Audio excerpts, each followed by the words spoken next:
नमस्कार दोस्तों, कैसे हैं आप लोग। आई होप आप लोग अच्छे होंगे, स्वस्थ होंगे, मस्त होंगे और आप लोग की तैयारी बेहतर है और तैयारी बेहतर चल भी रही होगी। चलिए आज मैं आप लोगों के सामने सीडीपी का बाल विकास से संबंधित कुछ प्रीवियस ईयर के क्वेश्चन लेकर आया हूं, जिसमें आपको मैं हल करवाऊंगा और साथ ही जो हमारे इस क्वेश्चन में 4 ऑप्शन होंगे उस पर भी हम थोड़ा थोड़ा चर्चा करेंगे, ताकि हमारा जो क्वेश्चन है उसमें जो आए ऑप्शन है उस पर हम विचार करें। तो क्या होता है कि हमारा जो नॉलेज है और हमारा जो क्वेश्चन करने का तरीका है उसमें बेहतर बदलाव आता है। चलिए देर न करते हुए हम अपने पहले प्रश्न पे चलते हैं। पहला प्रश्न हमारा है कि कोहलर निम्न में से किससे संबंधित हैं। ठीक, तो आपका कोहलर जो वैज्ञानिक थे किससे संबंधित हैं? अभिप्रेरणा के सिद्धांत से, अधिगम के सिद्धांत से, व्यक्तित्व के सिद्धांत से, विकास के सिद्धांत से। किससे संबंधित है दोस्तों, आप लोग बताइए, कमेंट करिए। तो देखिए, आपका जो अभिप्रेरणा का सिद्धांत है ये तो आपका ये क्या है, अब्राहम मैस्लो। ठीक है, आपका अब्राहम जो ये आपका पहला है ये तो अब्राहम मैस्लो का है। और फिर आपका जो अधिगम के सिद्धांत हैं यही आपका क्या है, कोहलर का सिद्धांत है। इन्होंने इसी संबंधित उन्होंने आपका एक सिद्धांत दिया था, अधिगम का सिद्धांत। ठीक, जिसे आपका बोलते हैं अंतर्दृष्टि सूझ का सिद्धांत। इसमें क्या है कि कोई भी समस्या होती है तो अपने समझ के कारण का एक अचानक आता है दिमाग में कि नहीं इसका ये हल होगा, तो उससे संबंधित है अधिगम से। ठीक, और उसको सीख जाता है। और जो व्यक्तित्व का सिद्धांत है ये आपका सिगमंड फ्रायड, आल्पोर्ट जैसे वैज्ञानिकों ने व्यक्तित्व के सिद्धांत पर बात किए थे। और आपका जो विकास का सिद्धांत है इसके बारे में आपका जीन पियाजे, कोहलबर्ग और ऐसे वैज्ञानिक जो थे वो विकास के सिद्धांत पर बात किए थे। लेकिन हमारे इस आंसर क्वेश्चन का आंसर राइट होगा आपका अधिगम का सिद्धांत। ठीक, इससे संबंधित है कोहलर। ठीक, अब चलते हैं अगले प्रश्न की तरफ हम। तो अगला प्रश्न हमारा है कि दूसरा, मैकडूगल के अनुसार मूल प्रवृत्तियों की संख्या होती है 15, 10, 12, 14, कितनी होती है? तो जो मैकडूगल थे वो वैज्ञानिक थे, जो मनुष्य में होती है मूल प्रवृत्तियाँ, ठीक है, उस पर वो बात किए थे। तो उन्होंने बताया था कि व्यक्तियों में मूल प्रवृत्ति कितनी होती है, 14। ठीक, जो अब हमारा 4 ऑप्शन है वो सही है। ठीक, तो आपका मूल प्रवृत्ति क्या है, यानी कि अंदर किसी संवेग का नाम सुने होंगे आप लोग, जिसमें संवेग क्या है हमारा, अंदर का प्यार, स्नेह, क्रोध, भय। ठीक, ये सब क्या है, हमारा संवेग है। तो उस संवेग से उसमें व्यक्ति में क्या इच्छा जागती है, ठीक, तो वो उसी को मूल प्रवृत्ति बोलते हैं। जैसे कि मैं बात दूँ क्रोध। ठीक, आपका क्रोध एक क्या है, संवेग है। ठीक, क्रोध संवेग है, क्रोध आता है तो हमारा वो संवेग हो गया। लेकिन इस क्रोध किसी पे आता है तो हमारा क्या मन करता है, क्या करने को, उसे मार देने को मन करता है, उससे झगड़ा करने का मन करता है, या उससे गाली गलौज करने का मन करता है, यही क्रोध क्रोध करता है। तो उससे जो निकल के आता है तो उसे क्या बोलते हैं, युयुत्सा। ठीक, आपका बोलते हैं युयुत्सा। ठीक, जो हमें लड़ने झगड़ने का मन करता है उसे बोलते हैं युयुत्सा। तो इसी को उन्होंने बोला क्या है, ये प्रवृत्ति, यानी उस संवेग से हमारे मन में जो करने का भाव आता है उसी भाव को उन्होंने बोला प्रवृत्ति। तो वो ऐसे भाव कितने हैं, 14 भाव हैं। तो इस आंसर जो प्रश्न है इसका आंसर कितना हो जाएगा, 14। ठीक, अगला प्रश्न चलते हैं हम।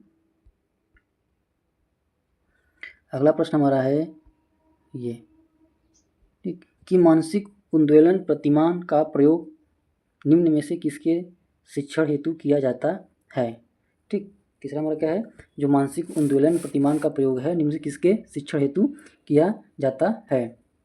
ठीक है, तो आपका समझ के लिए किया जाता है, ठीक, समस्या समाधान के लिए किया जाता है, या सृजनात्मक के लिए किया जाता है, या अनुप्रयोग के लिए किया जाता है, किसके लिए किया जाता है। तो देखो, मानसिक जो उद्वेलन है ये आपका किसके माध्यम से किया जाता है, सृजनात्मकता के लिए किया जाता है। किसके लिए जाता है, सृजनात्मकता के लिए किया जाता है आपका। ठीक, तो इसमें आपका जो समझ है, समझ में क्या होता है कि आपका सामान्य समझ, यानी कि इसमें बच्चे किसी को पढ़ा रहे हैं तो बच्चा कितना समझ पा रहा है, उसकी समझ क्या है उसके प्रति, तो समझ हो गया। समाधान, समस्या समाधान क्या है कि इसमें क्या किसी भी समस्या को कैसे वो हल कर सकता है, सोचने पे है, रचनात्मक सोचने पे कि उसको किस तरह से हल कर पा रहा है बच्चा। ठीक, और सृजनात्मकता क्या है, यानी कि बिना किसी डर के, बिना किसी भाव के बच्चा उसको कहाँ तक कर पा रहा है, एक नए ज्ञान, एक नए समझ को कितना विकसित कर पा रहा है, वही क्या है, सृजनात्मकता है। अनुप्रयोग क्या है, यानी कि सीखे गए ज्ञान का वो कहाँ पे प्रयोग कर रहा है। जैसे हमने उसको सिखा दिया 2+2=4, उसको सिखा दिए, तो अब इस प्रकार का जोड़ जहाँ भी आएगा, कोई भी संख्या हमने उसको दे दिया कि तुम्हारे पास 3 फल हैं, 2 फल और आ गया तो कितना बच गया, तो बच्चा यहाँ पे सीखा ही प्लस करना है पहले से। तो अब वो इसका प्रयोग कहाँ करेगा, इस यहाँ पे कर लेगा, 3 + 2 बराबर 5, यानी जो पहले ने इसको सिखाया है जोड़, उसी जोड़ का प्रयोग हर जगह वो कर ले रहा है, इस तरह का जोड़ आ रहा है, तो वही है अनुप्रयोग उसका। ठीक, अब हम अगले क्वेश्चन पे चलते हैं। हमारा अगला क्वेश्चन है कि निम्न में से किसके प्रयोग में कुत्ता एक विषयी था। ठीक, यानी कि इसमें कौन विषय वैज्ञानिक थे जिनके प्रयोग में कुत्ता था। तो काफ़ी आसान क्वेश्चन है, सभी लोग इसको बारे में जानते होंगे। ठीक, तो कौन थे, स्किनर थे कि कोहलर थे कि थॉर्नडाइक थे कि पावलोव थे। तो सभी को पता है कि इसके जो आंसर है पावलोव ही होगा, क्योंकि उन्होंने कुत्तों पे अपना रिसर्च किया था। ठीक, जिसको आपका शास्त्रीय अनुबंधन सिद्धांत भी बोलते हैं। ठीक, पावलोव का है, जिसे ऐसा थ्योरी बोलते हैं। और स्किनर किस पे किए थे, चूहे पे किए थे, चूहे और कबूतर पे किए थे, जिसे क्रिया प्रसूत का सिद्धांत भी बोलते हैं। ठीक, और कोहलर कौन थे आपके, वही जो हमने ऊपर बताया था कि अंतर्दृष्टि सूची का सिद्धांत दिए थे, और चिंपैंजी बंदर पे किए थे। ठीक है, एक बंदर था। और थॉर्नडाइक कौन थे, थॉर्नडाइक भी आपका उन्होंने बिल्ली पे किया था, उन्होंने भी क्या किया था आपका प्रयास में भूल का सिद्धांत दिया था।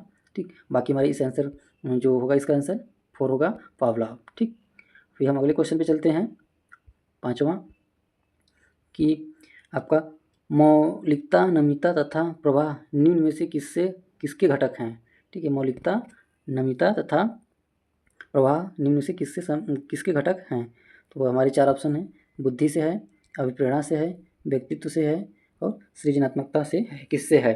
तो इसमें हम बता दें कि जो इसके घटक हैं, तो देखिए जो ये सृजनात्मक, आंसर हमारा 4 हो जाएगा, सृजनात्मकता। इसके 4 आपके चरण हैं।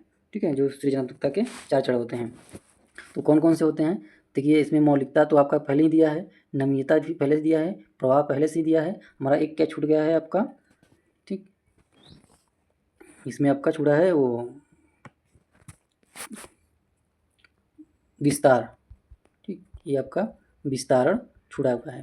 तो हम इस पर चर्चा कर लेते हैं कि हमारा जो मौलिकता क्या होता है। मौलिकता ऐसा होता है कि आपका एक नया विचार, यानी बच्चे के अंदर अगर कोई हम समस्या दे रहे हैं तो उसके अंदर नया विचार आ रहा है कि नहीं आ रहा है, वो कैसे अन्य लड़कों से भिन्न वो आपके सामने विचार दे रहा है, वो आपको उसकी मौलिकता की बात कर देगा।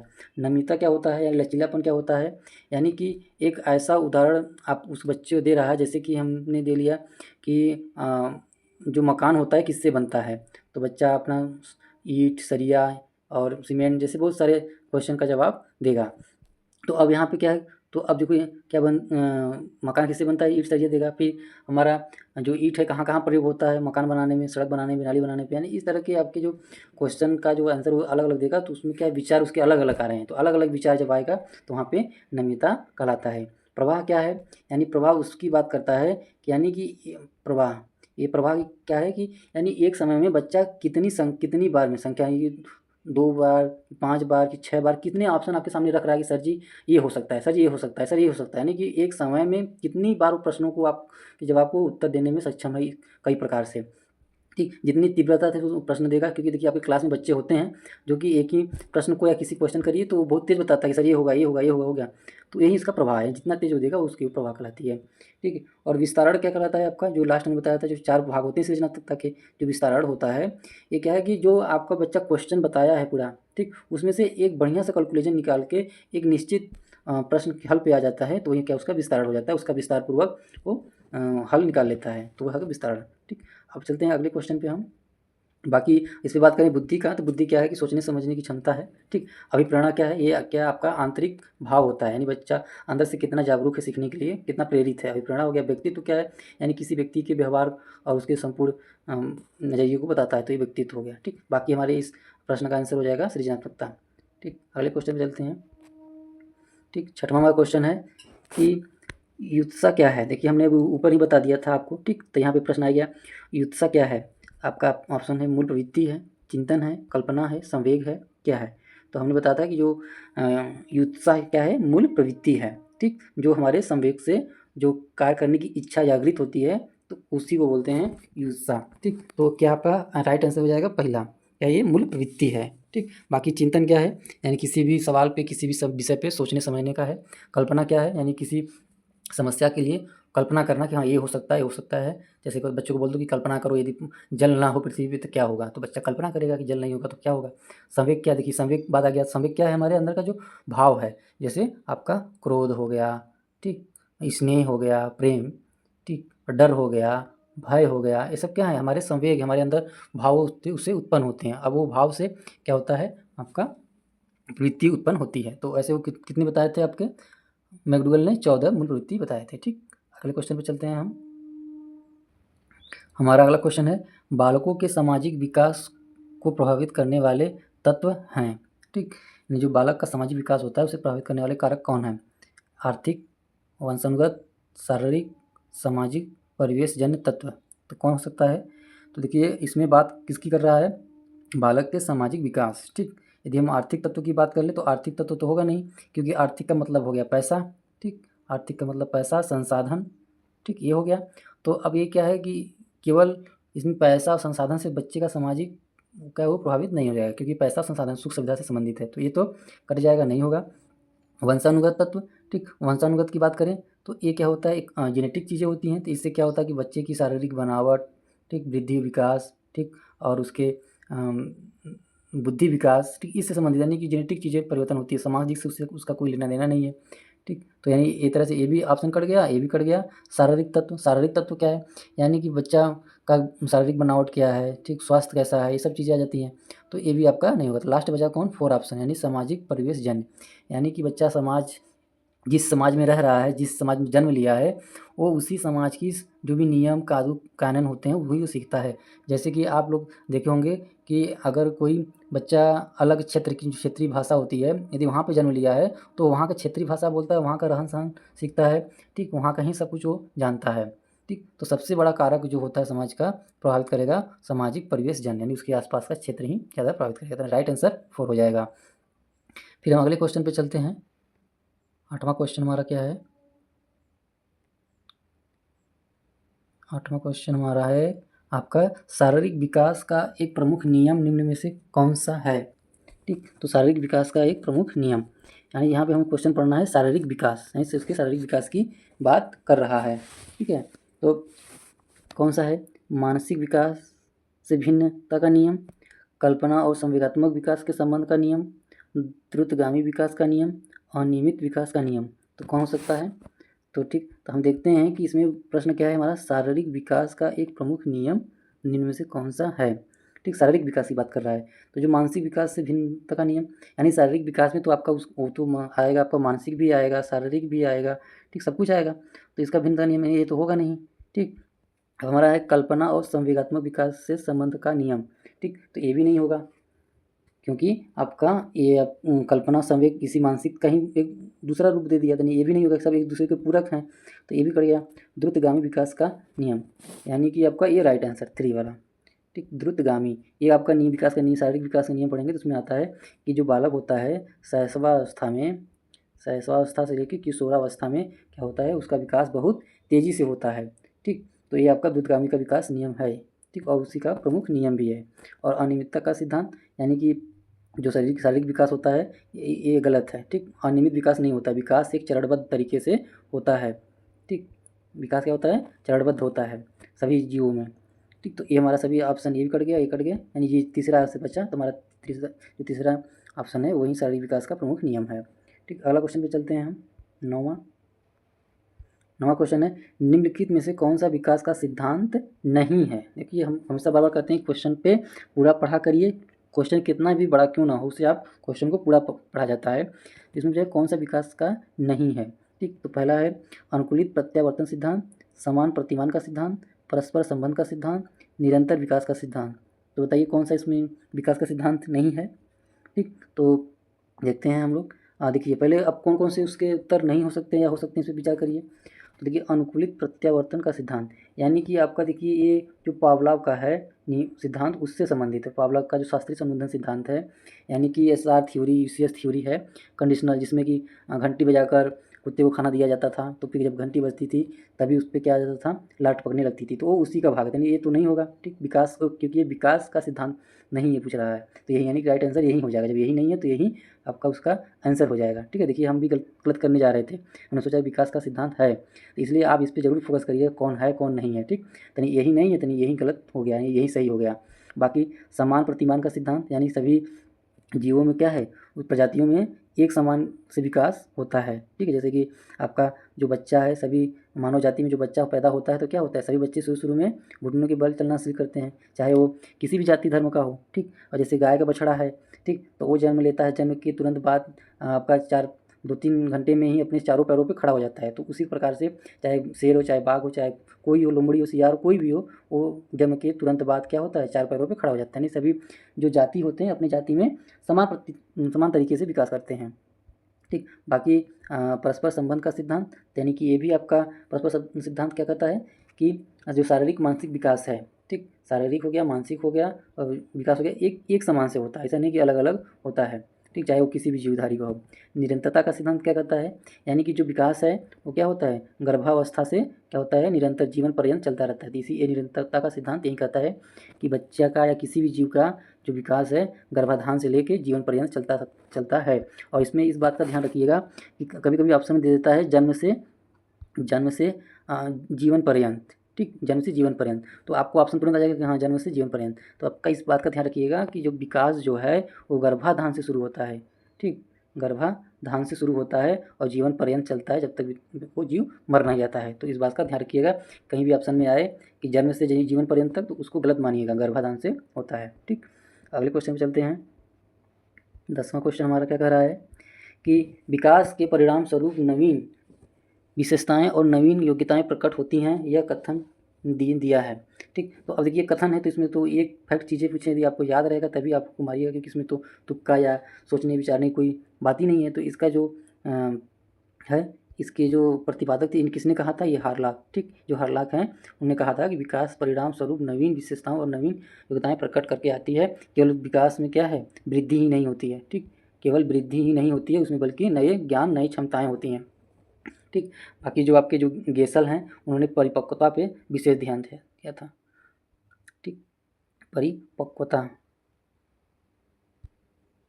आपका परिपक्वता पे ध्यान दिए थे हमारे। देखिए हम इस पर लिख नहीं पा रहे, आप हमारी आवाज़ को ध्यान से सुनिएगा। परिपक्वता पे ध्यान दिए थे। और आपके जो डगलस थे उन्होंने जो विकास था, ठीक, जो विकास है उन्होंने उस विकास में बताया कि ज़्यादातर वातावरण का प्रभाव ज़्यादातर होता है। ठीक, उन्होंने वातावरण पे दिए थे जो डगलस और होलन थे। बाकी जो आपके मेरिडिथ हैं, ये क्या बताए थे, उन्होंने शारीरिक माप, ठीक, और वृद्धि जैसे संबंधित चीज़ों पर चर्चा किए थे। तो हमारा मेन आंसर जो क्या होगा, हार्लॉक वाला, जो ये आप पढ़िएगा कि ये जो नवीन विशेषण, विकास में केवल वृद्धि नहीं होती है बल्कि नवीन ज्ञान होते हैं, उन्हें बताया था। अगले क्वेश्चन पे चलते हैं, 11वें क्वेश्चन पे। तो पूर्व अनुभव के आधार पर संवेदना को अर्थ प्रदान करना कहलाता है।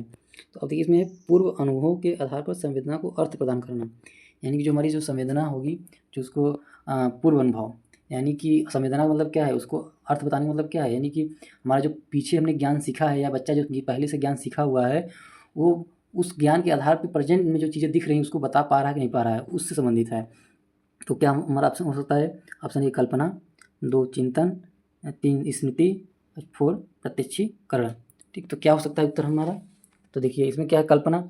तो अब कल्पना, तो देखिए तो कल्पना मतलब क्या होता है, किसी भी चीज़ के लिए कल्पना करना। जैसे कि वही है कि समझो यदि दुनिया में जल ना हो या वायु ना हो या ऑक्सीजन ना हो तो क्या है, तो ये कल्पना हो गया। तो इससे तो कोई मतलब नहीं है। चिंतन भी कोई नहीं है। चिंतन एक सोचने समझने, और कोई समस्या आ गया तो उसके बारे में सोचना, तो ये चिंतन, ये भी कोई मतलब नहीं इसका। स्मृति क्या है, यानी किसी चीज़ को याद करना है। बच्चे से पूछते हैं कि हाँ हमने कल ये पढ़ाया तो क्या तुम्हें याद है, तो बोलता है हाँ याद है। तो स्मृति क्या होती है, यानी याद करना। तो ये भी आपका गलत हो जाएगा। प्रत्यक्षीकरण, यानी प्रत्यक्षीकरण देख कर, ठीक, देखना, यानी कि किसी भी चीज़ को देखकर पूर्व ज्ञान से जोड़कर उसे बता पाना क्या कहलाता है, प्रत्यक्षीकरण कहलाता है। जैसे मैं बताऊँ कि जैसे किसी बच्चे को आप कहो कि सेब से दिखाओ, बोलो कि ये सेब है, ठीक, क्या ये सेब है, तो बच्चा पहले क्या करेगा, पीछे ज्ञान यदि उसको बताया गया होगा कि देखो सेब ऐसा है, सेब ऐसे दिखने में लगता है, ठीक, तो उसको सेब दिखाओगे तुरंत वो पूर्व ज्ञान से जोड़ेगा कि हाँ हमें सेब इस तरह का बताया गया तो ऐसा है, तो ये सेब ही है। ठीक, तो यही आपका प्रत्यक्षीकरण कहलाता है, यानी कि आपका राइट आंसर हो जाएगा 4। ठीक, प्रत्यक्षीकरण। अगला क्वेश्चन चलते हैं 12वें क्वेश्चन पे। ठीक, सीखने में प्रयास व भूल के सिद्धांत का प्रतिपादन किसने किया था, ट्रायल एंड एरर का जो सिद्धांत था, तो इसमें तो सभी लोग जानते हैं ये किसने दिया था, थॉर्नडाइक ने दिया था, जो भी हमने ऊपर बताया था। बाकी जो कोहलर थे कौन थे, अंतर दृष्टि सूझ का सिद्धांत दिए थे चिंपैंजी बंदर पे। गेस्टार्ट वाल्व क्या है, यानी ये पूर्णता का नियम बताता है। पूर्णता का नियम मतलब कि अगर हम छोटे बच्चों को यदि कोई समस्या दें या किसी के सामने समस्या अगर देते हैं तो उसको पूरे छोटे-छोटे चीज़ में समस्या में नहीं देखता है, उसको पूर्ण रूप से देखता है नहीं इसमें क्या समस्या हो सकती है। तो और उसको सोचते-सोचते एकाएक आ जाता है कि ओह! ये तो इसका ये बात का ऐसे करना है, या एकाएक उसका समाधान आ जाना, तो वही है। बाकी पावलोव का जो सिद्धांत था, उन्होंने आपका शास्त्रीय अनुबंधन का सिद्धांत दिया था जो कुत्ते भी किए थे। तो हमारे इस प्रश्न का राइट आंसर हो जाएगा थॉर्नडाइक। उन्होंने सीखने में प्रयास और भूल का सिद्धांत दिया था। इसका मतलब क्या होता है कि यानी कि बच्चा गलती कर रहा है, त्रुटि कर रहा है, ठीक? तो वो सीख रहा है। उसकी गलती को गलती के रूप में ना देखें, उसके सीखने के रूप में देखें कि हाँ, बच्चा बार-बार प्रयास कर रहा है, गलती कर रहा है, भूल रहा है, तो ये कहीं न कहीं सीख रहा है, ठीक? तो इतने ही 12 प्रश्न हमारे इस वीडियो में 12 प्रश्न आपको हमने कराया, जो कि ये प्रीवियस ईयर के पेपर रहे हैं, 2016 के रहे हैं। तो बाकी हम और ही अच्छे आपके प्रीवियस पेपर कराऊँगा और सब सिलेबस के अकॉर्डिंग ही मैं आप लोगों के सामने एमसीक्यू क्वेश्चन लेकर आऊँगा, ताकि आपकी तैयारी को बेहतर बनाने का प्रयास करूँगा। तो ऐसे ही एमसीक्यू क्वेश्चन पाने के लिए हमारे चैनल को सब्सक्राइब करें और बेल आइकन दबाएँ, ताकि हमारी सबसे पहले जो भी वीडियो आए आप तक पहुँचे, और आप अंत तक आपको बने रहने के लिए आप सभी लोगों का धन्यवाद। फिर मिलते हैं नेक्स्ट वीडियो में।